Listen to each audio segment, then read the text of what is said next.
Les nonnes ont encore frappé. Bonjour à tous et bienvenue dans cette nouvelle vidéo. On se retrouve comme d'habitude pour parler films, pour parler séries, pour parler sorties au cinéma comme sur les plateformes de streaming. Mais ça normalement, vous le savez, évidemment que vous le savez.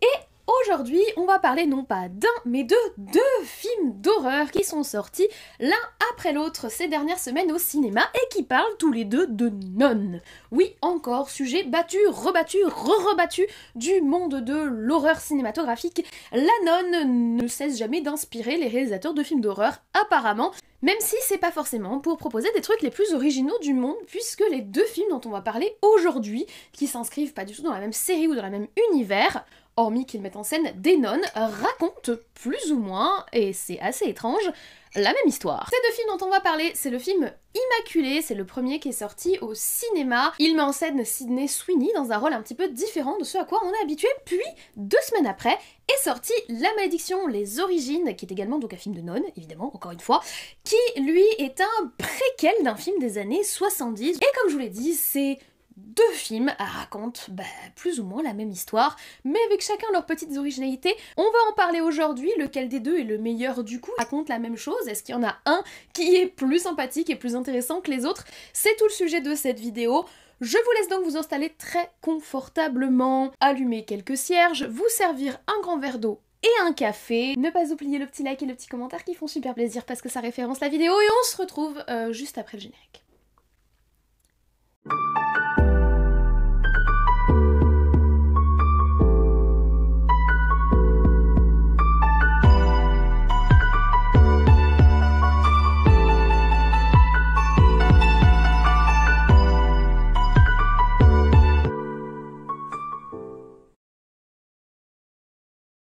Alors, Immaculée et La Malédiction, les origines sont donc des films tous deux sortis ces dernières semaines en 2024. Immaculée est sorti le 20 mars 2024. La Malédiction, les origines, qui est le plus récent des deux, est sorti en salle le 10 avril 2024. Le premier film Immaculée dure 1h29, la durée idéale, comme vous le savez, selon moi, pour un film d'horreur, pour installer une tension et pour installer une résolution qui fonctionne avec un rythme qui est plutôt cohérent par rapport au thème. Le second film, La Malédiction, les origines, dure lui 2 heures tout pile. J'avais donc déjà un a priori sur le fait que le film allait peut-être être un petit peu long, mais comme on est sur un préquel et qu'il y a donc beaucoup de choses à installer, on peut comprendre pourquoi ce film-ci est peut-être plus long. Quand je dis que c'est un préquel, c'est tout simplement parce que ce film va se passer avant un film sorti en 1976, La Malédiction, qui fait partie de ce courant de film qu'il va y avoir post-L'Exorciste, où on remet au goût du jour la possession démoniaque, etc. Ici, c'est le cas d'un enfant qui serait donc l'antéchrist, la représentation du démon. Moi, j'ai pas trop aimé les deux suites qui ont été proposées, il y a eu une série également, mais c'est un film qui a quand même marqué lorsqu'il est sorti, notamment à la fin des années 70. Si vous souhaitez le voir, il est actuellement disponible sur la plateforme Disney+. C'est un film assez classique sur un gamin qui est l'antéchrist et qui a été placé dans une famille de dignitaires américains pour avoir accès à un milieu avec le plus de pouvoir possible. Forcément, il va falloir combattre l'antéchrist et il va y avoir la désillusion des parents et il va y avoir le rôle assez inquiétant du petit gamin Damian. Mais plus encore que l'histoire ou le scénario, le fait que ça surfe sur la mode de l'exorciste, c'est plutôt les messages qui étaient passés par le film à l'époque des années 70 qui ont marqué, notamment autour de l'avortement, mon message qui est malheureusement toujours d'actualité aux États-Unis actuellement, et également la critique de la famille nucléaire conservatrice très présent à cette époque aux États-Unis. C'est plus ça qui a marqué que réellement l'originalité de son histoire. Moi, je l'ai découvert très tardivement puisque en 1976, je n'étais pas née, mais j'ai pas trouvé que ce soit typiquement le genre de licence qui ait besoin d'un préquel. C'est cependant le choix qui a été fait en proposant La Malédiction, les origines, qui raconte donc la même histoire que le film Immaculée. Dans les deux cas, nous allons suivre une jeune novice, c'est-à-dire une jeune femme qui se prépare à devenir nonne, à rentrer dans les ordres, à faire ce qu'on veut, etc. et à devenir officiellement une sœur dans un couvent. Ces deux jeunes filles viennent des États-Unis, elles ont toutes les deux eu un passé un petit peu compliqué, c'est d'ailleurs pour ça qu'elles se tournent vers l'église aussi jeunes. Elles arrivent en Italie où elles vont être accueillies dans leur futur couvent, sauf que elles vont rapidement découvrir que des histoires assez étranges se déroulent dans le dit couvent. Des secrets qui se concentrent essentiellement autour de la figure de l'enfantement, du fait de mettre au monde un enfant, chose qui est normalement impossible pour une jeune sœur qui va faire vœu de chasteté et qui va donc se dévouer normalement intégralement sa vie à Dieu et à la religion catholique. Cependant, dans le cas des deux couvents que nous avons dans ces deux films, on va avoir toute une histoire un petit peu étrange autour de l'enfantement. Si le premier film, Immaculée, va se concentrer autour de la fameuse Immaculée Conception, centrale de l'univers de l'Église, le second film va lui se concentrer autour de l'enfantement d'un antéchrist pour faire le lien avec le fameux sequel sorti en 1976. Dans les deux cas, cependant, on retrouve un petit peu le même climat, le même schéma de base, les mêmes éléments déclencheurs, même si dans le cas d'Immaculée, on va plus être sur des vieilles femmes inquiétantes, et dans le cas de Malédiction des origines, des jeunes enfants inquiétants. Mais globalement, sinon ça revient à peu près au même. Les deux films vont donc nous proposer de traiter des secrets des couvents et de ces milieux 100% féminins, hormis les quelques prêtres et médecins qui gravitent autour, mais également des secrets de la religion catholique et des mystères, notamment autour de l'enfantement, et donc par extension de tout le rapport au corps, à la virginité, à l'enfantement, que la religion catholique peut avoir, il peut être intéressant d'exploiter dans un cadre horrifique. Et si les deux films racontent donc la même histoire, la comparaison s'arrête un petit peu là, parce qu'on a clairement un des deux films qui est bien meilleur que l'autre, et je vais vous le dire direct, le film Immaculée est vraiment beaucoup plus intéressant, beaucoup plus divertissant entre guillemets, et surtout a une proposition bien plus originale que celle que peut nous proposer La Malédiction les origines. Le film Immaculée est cru, c'est-à-dire que c'est un film qui est visuellement dur, avec des scènes assez gore, assez violente. On en a aussi quelques-unes dans le film La Malédiction dans les origines, mais on voit vraiment que c'est pas du tout amené de la même façon. Dans le film Immaculée, on a une volonté que ce soit esthétique, que ça apporte quelque chose visuellement au film et pas seulement scénaristiquement et pas seulement pour caser des jumpscares. Dans le film La Malédiction des origines, on met des trucs dégueux pour mettre des trucs dégueux parce qu'il faut que l'histoire soit dégueu, mais on n'esthétise pas du tout ce qu'on essaye de mettre en place. Que ce soit tout le rapport à des corps un petit peu abîmés ou décharnés, que ce soit tout le rapport à la scène avec le feu par exemple, ou que ce soit les nombreuses scènes de viol, oui, voilà, de relations sexuelles non consenties. Elles servent le propos du film puisqu'elles participent à l'ambiance horrifique et malsaine de l'environnement, mais à aucun moment elles ne participent à apporter une esthétique ou à apporter une imagerie ou à apporter quelque chose qui soit intéressant visuellement, parce que suggéré, parce que avec un aspect métaphorique ou quoi que ce soit. Non, c'est juste du cracra pour faire du cracra et c'est pas super intéressant. Dans le film Immaculée, à l'inverse, ce qui est plutôt intéressant, c'est qu'ils esthétisent tout ça et le film est d'une manière générale extrêmement esthétique. Non pas seulement dans l'aspect violent ou gore de différentes scènes, et je pense là en particulier à la scène finale du film qui est extrêmement violente et pourtant quasi uniquement suggérée, mais qui est la scène la plus violente du film, alors même qu'on a vu des choses bien pires avant, mais je parle de tout ce qui est développé autour de l'imagerie des nonnes, de l'imagerie du couvent et plus généralement de l'imagerie de la religion catholique. C'est extrêmement intéressant la façon dont le film Immaculée utilise l'esthétique de la religion catholique avec toute l'esthétique qui va être développée autour de Sydney Sweeney sur sa fameuse virginité, ce fameux aspect immaculé, le fait qu'il récupère l'esthétique des statues de Sainte Marie pour le personnage et pour mettre en scène le personnage. Il y a vraiment énormément de moments qui sont beaux visuellement, qui servent le propos du film mais qui sont pas juste là pour exister et qui apportent une esthétique générale qui est intéressante visuellement et qui apporte vraiment un plus au film. Autre élément qui va vraiment dans l'intérêt du film Immaculée plus que dans La Malédiction les origines, l'aspect sonore. Dans le film Immaculée, ils utilisent énormément les chants de la religion catholique, des chants qui sont chantés par des nonnes avec des chœurs qui sont très très beaux, hein. On est typiquement dans l'esthétique musicale du monde religieux, mais la façon dont c'est utilisé pour à la fois apporter quelque chose de très christique et de très pur, alors même qu'on a ce contraste avec cette violence, avec l'aspect séquestration, avec l'aspect enfermement, ça j'ai trouvé ça super intéressant, le contraste entre l'univers musical du film et ce que le film nous raconte, c'est vraiment super et ça marche très très bien.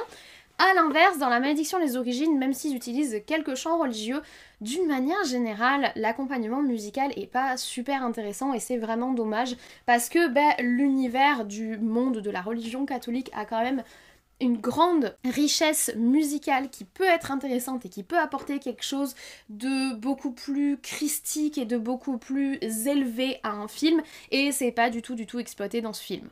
Et c'est d'autant plus dommage quand on sait que la bande originale du premier film de 1976 était plutôt très sympathique et je trouve qu'ils ne sont pas vraiment inscrits dans l'héritage de cette bande originale, ce qui est vraiment dommage et qui dessert honnêtement ce préquel. Donc sur la forme, clairement, on a un film qui domine dans sa thématique, c'est le film Immaculé qui est beaucoup plus travaillé et qui est beaucoup moins kitschouille. La Malédiction des Origines, qui est un sequel d'un film des années 70, ben on dirait qu'il est resté bloqué dans les années 70. On retrouve cette esthétique grossière sur les stigmates au niveau de la peau, alors que dans Immaculé, on a beaucoup plus d'intelligence dans la mise en scène, c'est pas kitsch, c'est intéressant, alors oui c'est violent, oui c'est hard, mais on a quand même une dimension, on va dire, qui va au-delà de simplement choquer pour choquer et faire de l'horreur pour faire de l'horreur. Et si on rentre dans le fond des deux films, et ben on se retrouve un petit peu sur la même dichotomie et sur le même déséquilibre. Alors les deux films critiquent la religion catholique un petit peu de la même façon dans le rapport à la femme, le rapport au corps. Ce qui est quand même très intéressant dans le film Malédiction les Origines, c'est tout le propos autour de la laïcité qui m'a fait pleurer de rire en salle. Je suis désolée, j'étais fatiguée quand je suis allée le voir, c'était le vendredi des vacances, donc j'étais un petit peu au bout de ma vie. Et alors le moment où ils apportent la notion de laïcité dans le film, si vous voyez le film, cette scène elle est juste profondément hilarante quand on baigne un petit peu dans les débats sur la laïcité qui sont très actuels en France, donc ça c'est vraiment le point culminant du film pour moi, cette scène et surtout cette réplique qui est absolument exceptionnelle. Mais au-delà de ça, La Malédiction des Origines, c'est pas un film qui a beaucoup d'intérêt scénaristique en fait, c'est un film qui se répète énormément au niveau rythmique, on tourne en rond et c'est vraiment dommage. Et on en revient à ma fameuse théorie comme quoi les 1h30 c'est vraiment la durée idéale pour un film d'horreur. Là, il y a 30 minutes en trop en fait dans ce film La Malédiction des Origines. Pourquoi? Parce qu'on tourne en rond et que c'est toujours la même problématique. On revient toujours aux mêmes flashbacks et on revient toujours aux mêmes scènes qui sont des scènes un peu hardcore, un petit peu choquantes. Ah, t'as vu, c'est un film d'horreur. Et c'est un petit peu dommage et en plus je trouve que tout le rapport au film original est franchement amené tel un cheveu sur la soupe et c'est pas fin et c'est pas des liens qui sont faits subtilement en fait. Et du coup, entre le fait de devoir constamment répéter regardez c'est un préquel et faire des rappels au film original et le fait de tourner un petit peu en rond au niveau des thématiques, c'est pas non plus un désastre, mais c'est un film qui est ennuyeux parce qu'au bout d'un moment t'as compris où on en venait. Alors que le film Immaculé, pour le coup il m'a surpris parce que même si je voyais venir un petit peu le pourquoi du comment on va dire et la résolution dans le film, honnêtement, les dernières 15 minutes du film, qui sont les meilleures du film, notamment cette scène finale qui est osée et qui est clivante, et j'aime quand un film va jusqu'au bout de son idée, vous le savez, j'aime quand un film est jusqu'au boutiste et va jusqu'au bout de sa démarche, et là du coup j'ai vraiment aimé la démarche du film. Et bien même au-delà de ces dernières 15 minutes, j'ai trouvé que le film était vraiment punchy, était vraiment rythmé, on n'avait pas le temps de s'ennuyer, on faisait tout un tas de petites théories pour essayer de comprendre un petit peu ce qui se passe. Ce qui est intéressant, c'est que c'est un film qui flirte avec le surnaturel, mais qui n'y bascule pas totalement, et du coup on a des codes du surnaturel, notamment en début de film, et ensuite on vient nous prendre à revers, on vient dérouter un petit peu le spectateur. En fait on a l'impression qu'on change de thématique, ça fait sens quand on a le film en entier, mais le film touche un petit peu à plusieurs codes autour de la figure de la nonne, autour de la figure du couvent, autour de la figure du religieux, pour finalement faire son choix qui est assez hardcore à la fin, il faut le dire. Et j'ai trouvé ça intéressant et je me suis pas ennuyée une seule seconde, la durée est juste parfaite, la gestion du rythme est parfaite et surtout la scène finale est vraiment très intéressante, même si elle est pas pour les âmes sensibles, malgré le fait qu'elle soit uniquement suggérée, elle est quand même assez violente, il faut le dire. Ceci étant dit, on en arrive à mon bilan. J'ai trouvé intéressant de vous comparer ces deux films tout simplement parce qu'ils racontent la même histoire et il y a vraiment un film qui se détache de par les choix qu'il fait par rapport à l'autre. Alors, La Malédiction des Origines est un petit peu encarquée par le fait que ce soit un préquel, c'est toujours le problème des suites. Mais globalement, je trouve intéressant de les mettre en parallèle parce que les erreurs que fait l'un des films, et ben l'autre film ne les fait pas et ça change complètement la façon dont on va vivre le visionnage et ça change complètement l'intérêt qu'on va avoir pour le film. Immaculé, c'est un film que je suis capable de vous recommander aujourd'hui si vous aimez le film d'horreur, etc. hein. Et je vous l'ai dit, c'est un film qui peut être plutôt cru et la scène finale est assez hard, donc c'est pas pour tout le monde.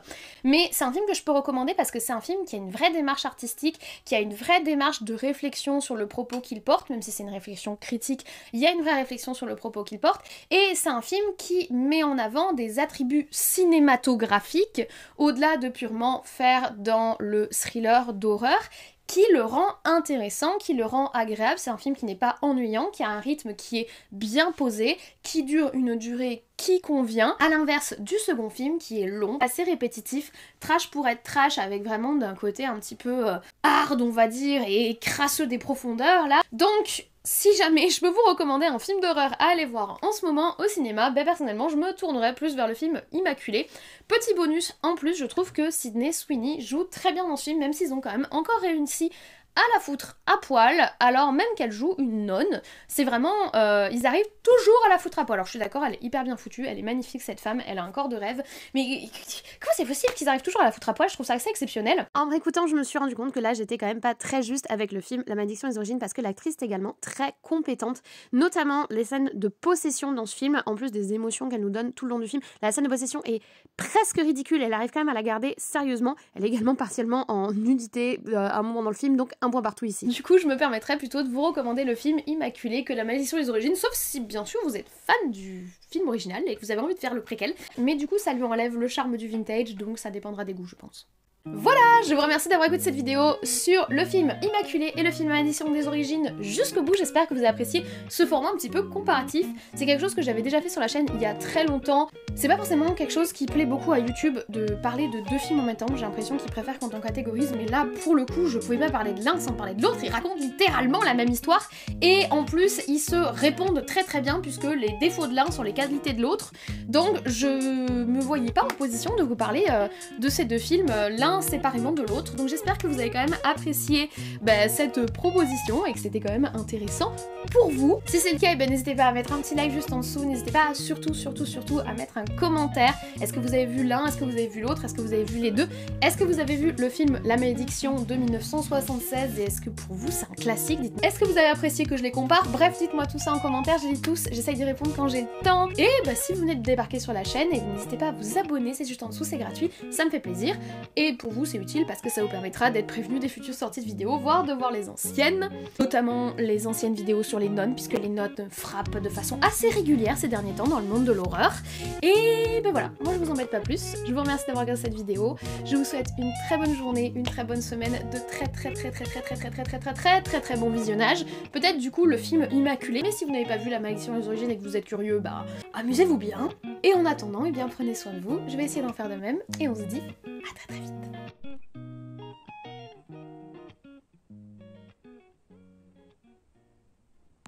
Bonjour, bonjour! J'ai ressorti le costume de nonne puisque les nonnes ont encore frappé. Les nonnes font encore la une du cinéma d'horreur. Bon, c'est un classique de l'univers du cinéma d'horreur.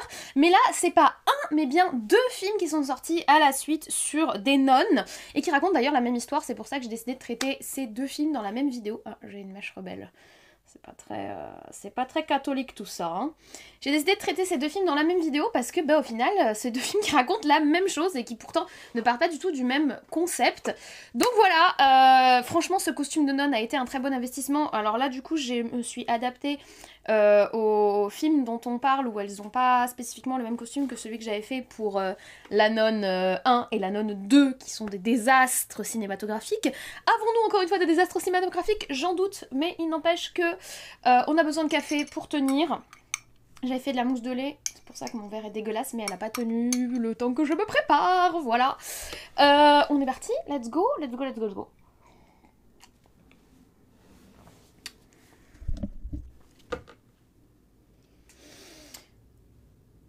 Oui mon doudou, qu'est-ce qu'il y a? Qu'est-ce qui t'arrive? Bah oui, miaou à toi aussi. Miaou. Alors quand je dis à poil, c'est ils arrivent à dévoiler ses formes, hein. Elle n'est pas nue dans le film, mais ils arrivent quand même à dévoiler plus que souvent ses formes suggestives, alors même qu'elle joue une jeune nonne qui va au couvent et qui va bientôt faire ses vœux, c'est quand même... bon, voilà. C'est pas forcément quelque chose qui vous plaît en général, c'est perturbant de YouTube à la partager à de nouvelles personnes qui connaîtraient pas la chaîne. On a terminé cette petite comparaison. J'espère que vous avez bien aimé ce format. C'était bizarre, ça va être relou à monter parce que je sais pas si vous avez remarqué, j'ai fait des changements d'angle pour pouvoir vous mettre la fiche d'un côté et la fiche de l'autre. Ah, c'était sportif. Et en plus, je suis allée à la salle hier. Du coup, j'ai mal au septum. Et du coup, j'étais là. Enfin, je sais pas si vous verrez, mais en gros là je suis très au bord de ma chaise. En gros j'ai qu'une seule fesse sur ma chaise de ce côté-là, et là j'ai qu'une seule fesse sur ma chaise de l'autre côté. Du coup j'étais en mode contraction d'abdos pendant toute la vidéo, c'était... J'aurais fait du sport pour aujourd'hui, hein, voilà. Mais cette grosse vidéo, je vais retirer ça parce que ça tient hyper chaud. Je sais pas comment elles font, les damoiselles nonnes, parce que ça tient chaud. Et ben voilà, je vous embête pas plus. Merci d'avoir regardé cette vidéo. Et merci d'avoir regardé cette scène post-générique. Et... ciao. Coiffée comme une folle. Bon, c'est pas grave.